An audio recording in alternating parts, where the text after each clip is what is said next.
This is the TV Podcast with Chuck Thomas and Greg Scott.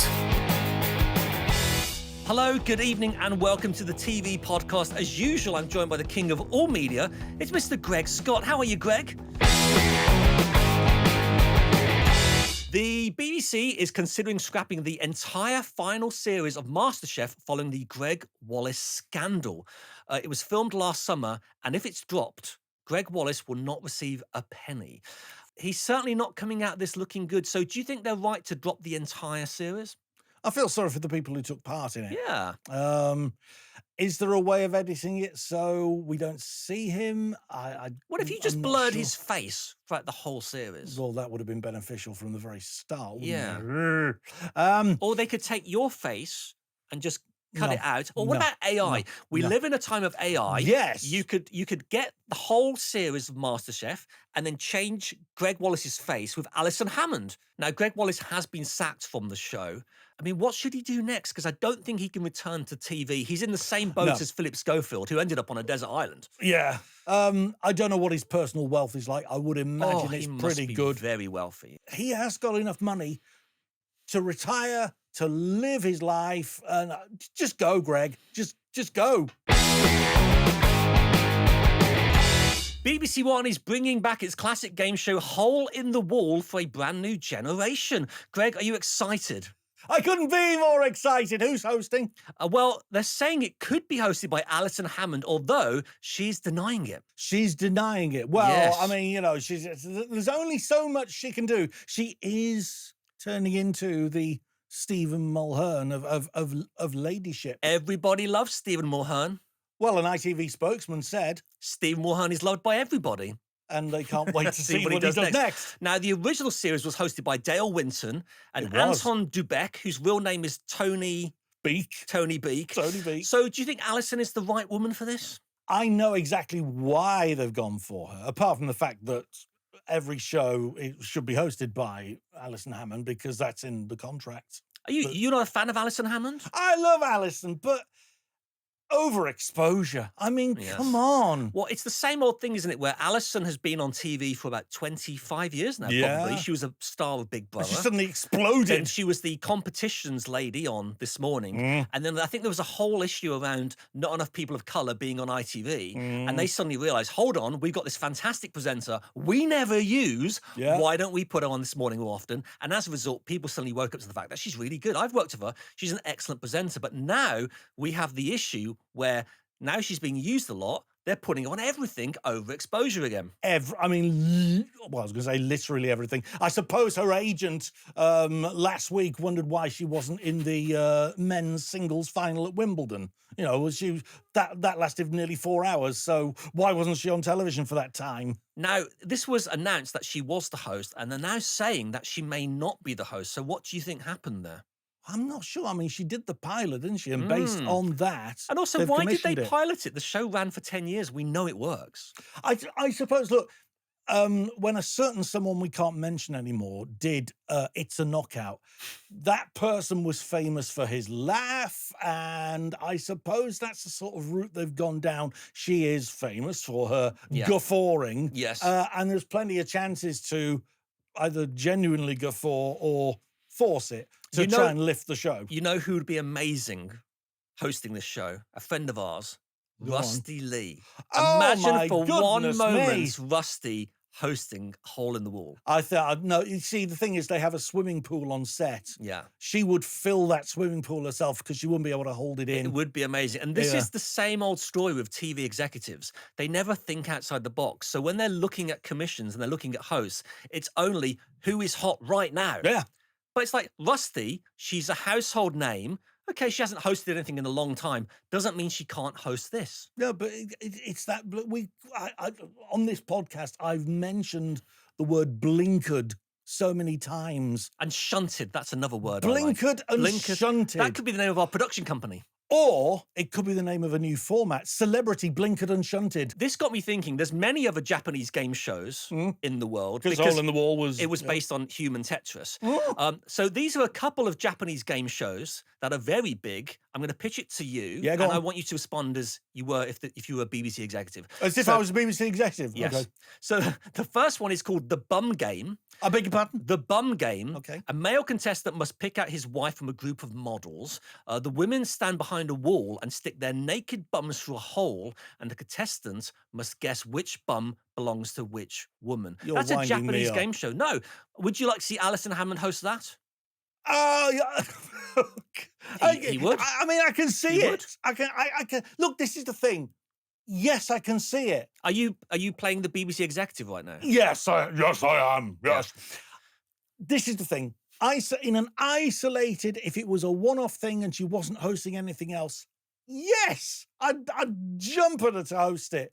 But the fact that she's on Celebrity Gogglebox, she's on the Great British Bake Off, she's on this Hole in the Wall, maybe not. This Morning, what else is she on? She's on so many damn things. And I love Alison. Like you, I love her. I rate her. I think she's superb. But come on. Channel 4 has ordered a new hard-hitting documentary called The Bonnie Blue Story. Oh, my goodness Will you be me. watching this? Well, for the sake of anybody who doesn't know, because I don't know, who is Bonnie Blue? Now, Bonnie Blue is the OnlyFans star who bonked over 1,000 allowed to men say that? in 12 hours. Now, bonking is the word we use in tabloids because that's the word you're allowed to get away with. Yeah. Now, she earns millions of pounds every year. She's got a jet-set lifestyle. She even has a customized Ferrari. That's not a euphemism. That's not easy for you to say. She has that. Channel 4 had a camera crew following her from the very beginning. So they've got all the behind-the-scenes footage of what happened. Would you watch that?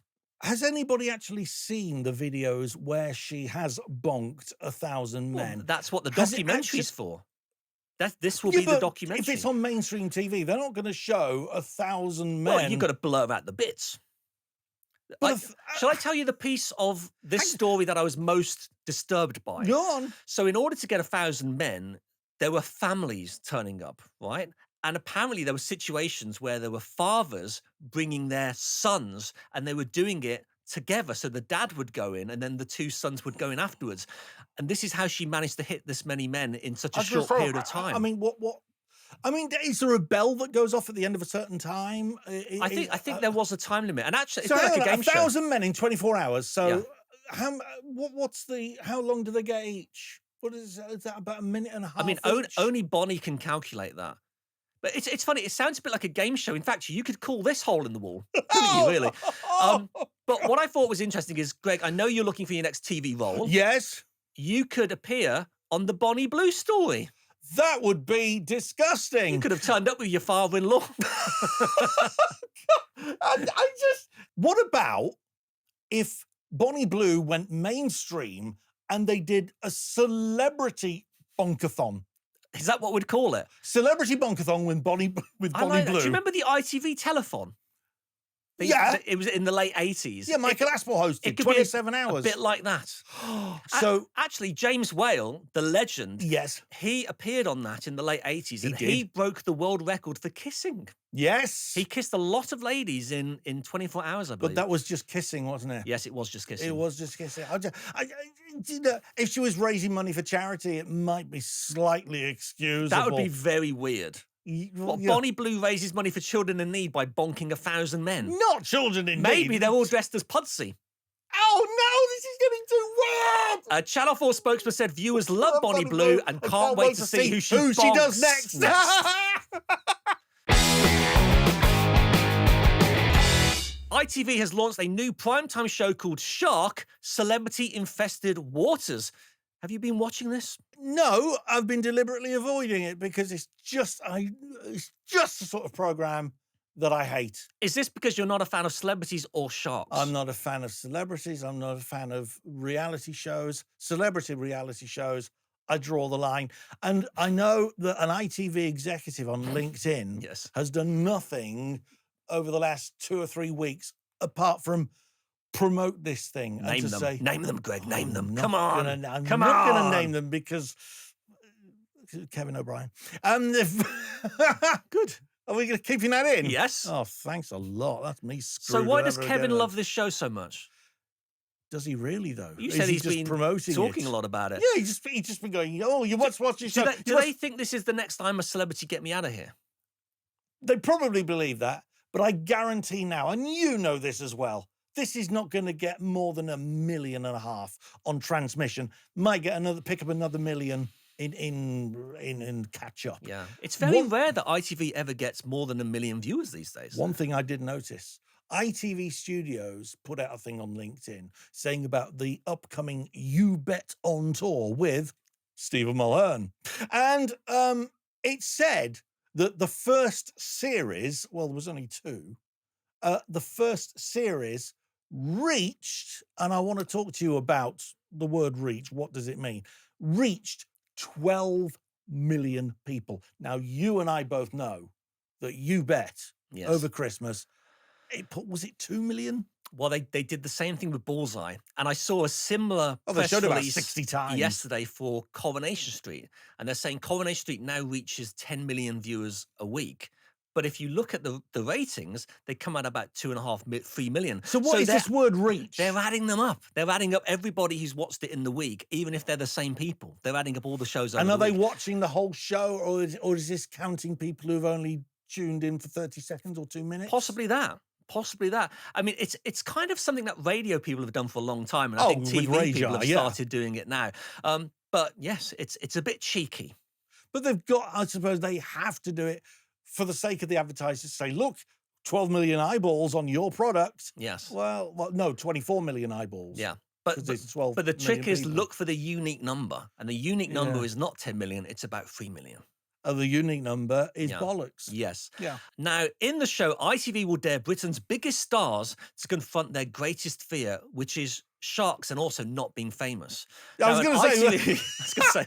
Now, an ITV spokesman said this is filmed in the Bahamas, the shark capital of the world. These brave A-listers will push past their limits to face nature's greatest villains. Would you like to hear who the A-listers are? Yeah, okay. So we've got Taking the Plunge will be Lenny Henry. Okay, well, that's a decent booking. He's a big name, yes. Yeah. Ross Noble. Do you know we don't see enough of Ross on television? Well, you're going to see a lot of him. We might see his insides if it goes horribly wrong. Rachel Riley, who again is a big name. Countdown lady. And Dougie Pointner from McFly. So actually, they've got some very well-known people in this show. That's not all of them, though, is it? No, well, there's some people that are less well-known, but actually they're all still famous. There's the star of Amandaland, which I think is one of the best sitcoms on BBC at the moment. Good, to be fair. So they're all actually well-known people, and I think it's because the ITV are selling it as a natural history show, which means you can actually get better types of celebrities. You know, they're not going to be shouting at each other in the water. They're going to be learning about sharks. But it made me wonder, what other fears could they do? Because obviously being scared of sharks is one. You could do arachnophobia with Joe Swash. You could do claustrophobia with Alison Hammond. Well, arachnophobia. Although she's never at home, is she? Arachnophobia with Joe Swash. I mean, arachnophobia that could just be broadcast on the web. Oh, see, this is why he earns the big bucks. You don't get this with Stephen Mulhern. ITV and Disney have announced a new partnership which will see them share shows across both broadcasters. What? Are you excited about this? How's that going to work? So, starting this week, a curated selection of hit shows and movies from Disney Plus and ITVX will be available to viewers on both platforms. So hang on a minute, right? Disney Plus you pay for. Yes. ITVX is free. Currently free. Apart from if you pay for the ad-free version, which I do. Yes. Well, he's made of money, this guy. They're going to take each other's shows and put them on. What's the thinking behind this? It'll be a curated selection to help promote each other on their streaming services. So these are some of the Disney Plus shows rumored to be joining ITVX. Okay. So we've got Star Wars, the X-Men, the Kardashians, so all very big shows. Yeah. And then these are some of the ITVX shows rumored to be joining Disney Plus. You've got Love Island, Slinger's Day, Man O' Man, Spats, and the Brighton Bells. Spats! I think it's a great swap, isn't it? That's a fair enough swap. But I yeah. have to say, when I heard about this, I mean, Disney's a phenomenal streaming service. I was thinking, then I don't think this is a great deal for Disney. No, it's. What are you getting from ITV? I mean, Spats was a fine show. Yes. It was a 1980s sitcom for children about a burger bar. Yeah. With Joe Greco, Yes, Joe who was Greco. one of the Pink Windmill kids. Yes. Now, in other ITV news, they've announced that they will be releasing full episodes of Emmerdale and Coronation Street on YouTube every day at 7 a.m. So you can watch the biggest TV shows now 12 hours before transmission. So this is just another warning that linear TV is dead. Yeah, right? why don't they just do it now, straight away? It's what everybody is getting used to, and a lot of people are used to. Forget all this scheduling now. It's a waste of time. Just stick everything on ITVX. Yeah. And in fact, I don't understand why things are still drip fed. I don't understand it, because if you look at Lee Max not going out, they released them all at the same time. Yeah. On iPlayer, and it was great. One weekend I just watched them all. It was Yeah, fantastic. But they still drip feed some shows and not others, and I don't understand why that is. Honestly, when you said to me a few years ago, linear TV is dead, I totally discounted what you said. I thought, Oh, thanks. No, Thanks for I that. really Thanks. didn't. I didn't appreciate really that. didn't believe it. Now I hold my hands up and say you were absolutely right. I mean, you look at things like I also told you not to vote for Labour governments, and I believe I was right about that too. Let's not get into politics.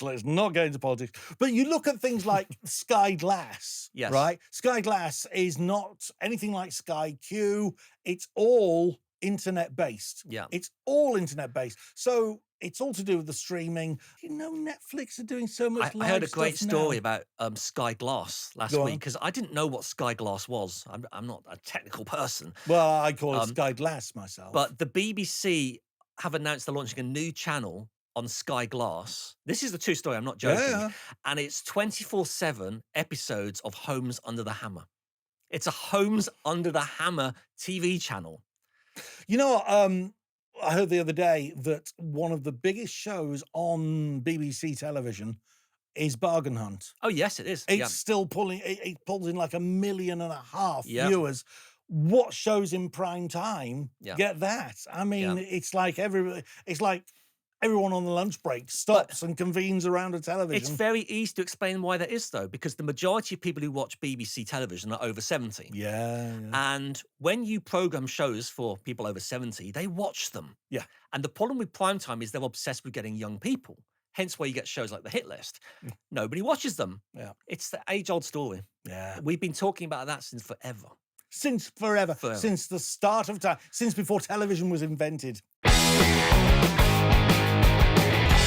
Can you guess who is the highest paid star on television for the last 6 years without doing anything? Without doing anything. She's a British star, a She? very talented actress and writer. Yeah.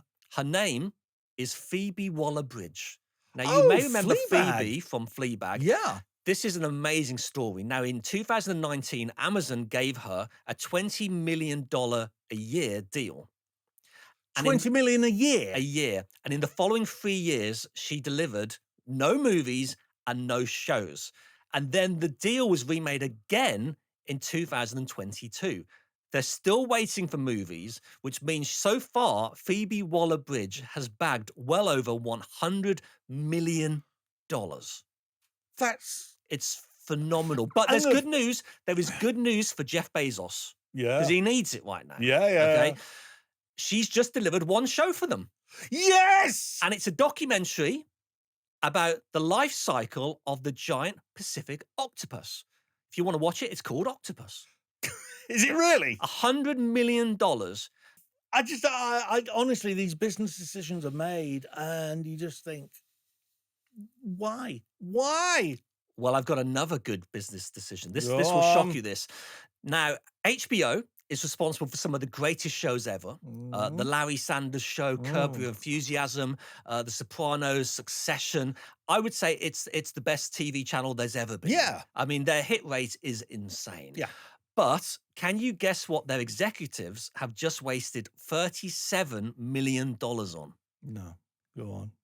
Right, they've just wasted $37 million on rebranding HBO Max to Max and then back to HBO Max again. All of this in the space of 2 years.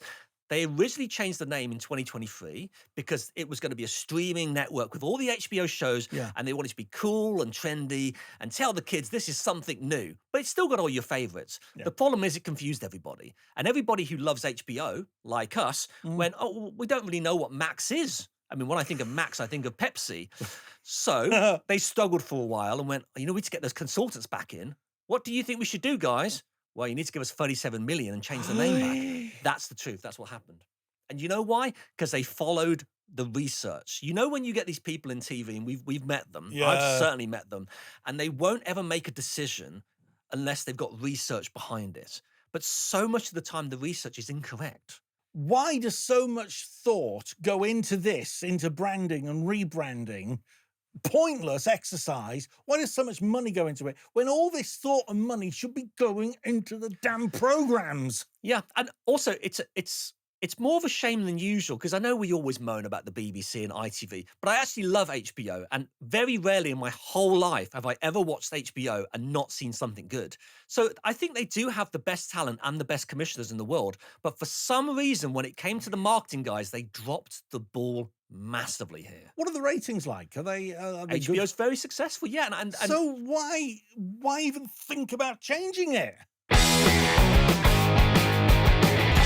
So I didn't want to end the show without asking you, what on earth has happened to Saturday morning television? Now, for every generation, Saturday morning TV was the highlight of the week. You had Swap Shop. I had Going Live. You had Tiswas. I had Live and Kicking. We had SMTV, CD UK, Motormouth, WhatsApp Doc. The best shows used to be broadcast on a Saturday morning. They were 2-3 hours long. They'd come from all around the country. And kids would actually get up to watch them on the days when they should be lying in bed. And the parents loved the shows as well. There was something in it for everyone. You could watch them as a family. Yeah. And, you had people like Trevor and Simon on Live and Kicking, and the jokes were always there for the adults. Yeah, but and then you had the pop stars, you had Kylie Minogue, she'd come on for the dads. You'd have somebody like Zig and Zaggle, some puppets for the kids. You had a bit of everything. Yeah. And that's why they were so good. It was also the perfect place to find new talent. Yeah. People like Philip Schofield, Andy Peters, Chris Evans, they would start in those shows. So I wanted to look at what's happening on Saturday morning TV now to show you why it's gone horribly wrong. So if you look at Saturday morning TV today, BBC One, 10 a.m., we've got Saturday Kitchen Live. This is a 90-minute show hosted by Matt Tebbutt, who's joined by chef Luke Holder and guest Diane Morgan, while Vivian Wong makes mochi. I believe, is it mochi or mochi? I've no idea. I thought it was mocha. Now, we like Diane Morgan, a brilliant Adore actress, her. a very good comedian, but she'll be sitting there for 90 minutes, looking bored out of her brains. Looking lost. Having to look at a woman making mochi or mochi. Yeah. It's not great TV. Then at exactly the same time, on ITV at 9:30, you've got James Martin's Sunday Morning. Oh. Now, this is a 2-hour long show. And in the episode, James is joined in the kitchen by singer-songwriter Jack Savoretti. Now, again, very good singer. Yes, indeed. Yeah. But he's not going to be singing. No. He's not going to be performing. He's going to be sitting there Like a lemon. like a lemon for 2 hours while somebody is cooking an omelette. Or a pancake. They'll be using things you don't have in your kitchen, and it'll be pointless and utterly boring. And it gets worse. This 2-hour show is an episode from 2023. It's 2 years old. They're not even trying. This is Saturday given up. morning. They have given up, but it gets better. Oh. Then on Sunday, BBC Two, 10 a.m., Saturday Kitchen Best Bits. This is a 90-minute show. Hang on. showing 90 minutes. 90 minutes showing the best bits from yesterday's 2-hour show. And it gets better. On Channel 4, 10 a.m. to 1 p.m., it's Sunday Brunch. Oh, Sunday Brunch. This is, in my mind, the worst show on television. It's 3 hours long, and it's hosted by Tim Lovejoy and Simon Rimmer. I don't mind Simon Rimmer. He's a chef, but I do not like, despite the aura I give off, I don't like to directly knock people. But since when? No, I sort of skirt around it. We've been doing this for 10 years, Greg. But there's proof. Tim Lovejoy. Yes. How did he get the gig? How's he kept the gig? What do TV execs see in him? Tim, I'm sorry if you're watching this.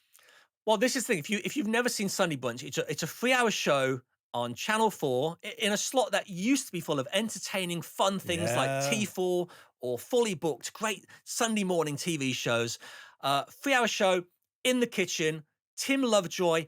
This week's guests sitting in the kitchen are Sue Pollard, Tori Amos, Marcus Brigstock, and Nitro from the Gladiators. And they'll just be sitting there, and I feel so bad for the guests because they just want to come on for 15 minutes and plug a their podcast thing. or Yeah. plug their new album, and they have to sit there for 3 hours while people have a conversation in a kitchen that is deeply, deeply dull. And Tim Lovejoy does not look like he wants to be there. No. In fact, give me an impression of Tim Lovejoy on Sunday Brunch. Hi, I'm Tim Lovejoy, and today we're going to be making fish. I wouldn't say he's even that excited, Greg. Am I overdoing it? I think you're being it's the adrenaline of doing this show. You're being too proficient. And what I don't understand about this show is it keeps getting longer. It must be on to series 20 now, because I think it began on the BBC with a different name. Is it that cheap to make? And for 3 hours Yes. of live television. It's very cheap to make. But I tell you, a repeat of Frasier would bring in the same audience. I just don't understand. I'm not really having a dig at Sunday Brunch. These Yes, you are. shows exist for a reason. They can sell advertising. It's for a middle-class aspirational audience. That's fine. But what happened to the joy and fun of those Saturday, Sunday morning shows? But why are there so... Right, why do execs think that all we want to watch at the weekend in the morning is cookery shows? Why are there so many of them? Why are they repeated? Yeah. Why? It's so... There's no imagination. There's no creativity. There's no thought that goes into it. I don't mind Alan Titchmarsh's show on a Sunday morning. But he doesn't cook, though, does he? He doesn't cook. He's more of a good gardening I mean, fanatic. my friend Marvarine, she does beer reviews on it. And Is she a drunk? She sounds like a she's drunk. not, bless her. She's not. She's, well, she likes a tipple. Alan Titchmarsh, for me, is very underrated. I think he's superb at what he does. And I saw him do an interview with Thelma Barlow from Coronation Street. I don't really know. Yeah. But honestly, it was so natural. The conversation, it flowed, and Thelma was a darling. And I got absolutely sucked into it because it was just... He's a great broadcaster. He really, really is. I mean, he did Pebble Mill in the 90s. He's been around a long time. He's a good talk show host. Yeah, and I went to... I was doing the warm-up for Loose Women, and I Were heard... you the voice of the Alan Titchmarsh show? I was, for a couple of series. Hold on, you're slightly biased here, Greg. I don't think we can continue this conversation any longer. I might be a little bit biased. Coming up on today's show, Alan Titchmarsh talks to Neil Sedaka. I think that's the time to wrap up the show. Thank you, Greg. We've run out of time, and if you would like to hire Greg as a voiceover artiste, where can we find you, Greg?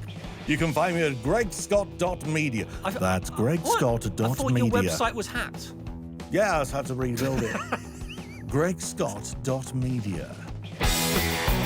That was the TV podcast with Chuck Thomas and Gregg Scott.